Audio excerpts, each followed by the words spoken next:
Hello. Okay, so this chapter is chapter 25. It's fixed poet forms, and we're gonna talk over composing. Poets have been attracted to a set plan, which is arranged by their work. The words in a poem come from an ancient Greek expression, came from the meaning something made. The meaning of a poem and the arrangement of its language combined its kind of marriage of a structure and purpose. And so we go over fixed forms, fixed forms, and open forms. All literature has a shape made purposely or unintentionally. The form is an overall shape and structure of a poem, and a fixed form is used to describe an arrangement of text that requires a poet to obey its written commands or things. So a fixed form is like a structure, and you have to follow these rules to set it.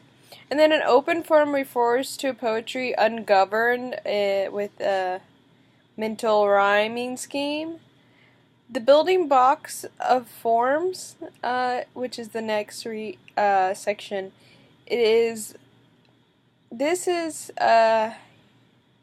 here's a few examples of components that contribute to a poem's particular form. Line, blank verse, stanza, rhyming scheme, couplet, hero, couplet, trance, triplet, quatrain, ballad, stanza, common measure. And line is a row of words that contain a sentence. Then we got blank verse, which is an unrhyming line version of the same meter. And then we have stanza. Stanza is a unit of two or more lines set off in an extreme line space. Rhyming scheme, a pair of stanza with a rhyming pattern. And then we go over the number of lines, which is couplet, hero, couplet, triplet, quatrain. And then we have stanza ballad. It's a quatrain, which is the first and third line passes for the first stress, whereas the second and fourth have three stresses. And then we have common measure. It's a variation of ballad meter. And then we get to sonnet. Okay, sonnet is the most recognizable form of poetry.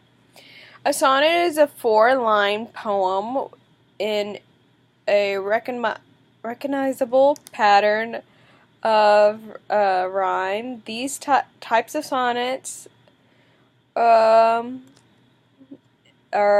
like Partridge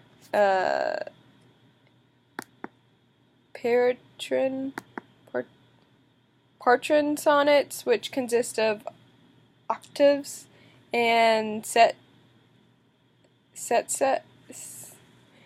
And then we have Shakespeare sonnets, which is a fixed form composed of 3 quatrains in a terminal couplet with an iambic pentameter. And then sonnet is viewed as an ancient form nowadays because not a lot of people practice it and do it. And then we got Vendel, I think that's called Vendel. It consists of 19 lines and lines of 2 or 3 rhymes, all with an iambic pentameter. It originally came from France, so that's just a cool fact, I thought. And then we go to stanza, which is consistent of 6 stanza, not stanza, we go to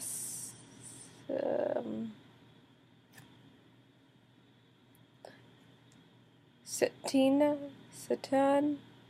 I don't know. It's a containing of 6 stanzas composed of 6 lines. It features words of repetitions rather than rhymes, which the final words of each line in the first stanza repeats in a different order of the following stanza. Then we go to a phantom. Is a group of lines into a quadrant. That rhyming scheme is ababa, which says it everything twice. Then we go to a haiku. We read about that a little bit in the last chapter or two.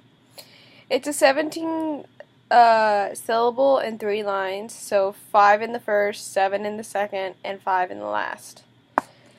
Okay, an example of a haiku is given in the poem, A Deep Autumn. Here is a haiku. Deep autumn, my neighbor, how does he live, I wonder. So each stanza has 5 syllables, then 7, and then 5. And then we go to a limerick, which is a light verse form. Consisted of 5 lines with a rhyming scheme of ababa again.